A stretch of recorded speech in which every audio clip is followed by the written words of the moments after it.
ভারতের আসাম রাজ্যের মুখ্যমন্ত্রী তিনি বলছেন যাকেই বিদেশি মনে হবে তাকেই পুশ ইন করা হবে বাংলাদেশে।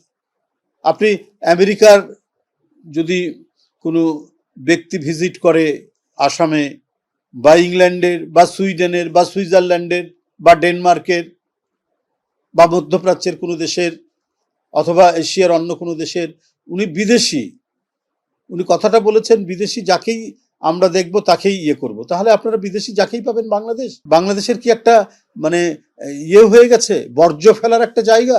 ভাব কথাবার্তার মধ্যে ঔদ্ধত্য করা, বাংলাদেশের যে স্বাধীনতা সার্বভৌমত্বে মানে অক্ষুণ্ণ রাখার অঙ্গীকার নিয়ে এদেশের মানুষ তারা যে বসবাস করে, তারা যে অঙ্গীকারবদ্ধ, এটা বোধহয় তারা ভুলে গেছে। বাংলাদেশের মানুষ অনেক কিছু সহ্য করে, কিন্তু একবার যখন রুখে দাঁড়ায় সে পরিণতি হয় কিন্তু খুব ভালো নয়। তার প্রমাণ হচ্ছে শেখ হাসিনা 15 বছর এদেশের মানুষকে জুলুম করেছেন, উৎপীড়ন করেছেন, অত্যাচার করেছেন, মিথ্যা মামলা দিয়েছেন, স্ত্রীকে তার স্বামীর কাছ থেকে, স্বামীকে তার স্ত্রীর কাছ থেকে টেনে নিয়ে গেছেন, অদৃশ্য করেছেন, গুম করেছেন। শেখ হাসিনা মনে করেছেন এটাই আমি করব এবং এইভাবেই আমি টিকে যাব, কিন্তু স্বপ্নেও ভাবেনি এত ঔদ্ধত্য যার, এত অহংকার যার, তাকে যে একদিন মানে দিনে দুপুরে পালিয়ে যেতে হবে এটা উনি ভাবেননি।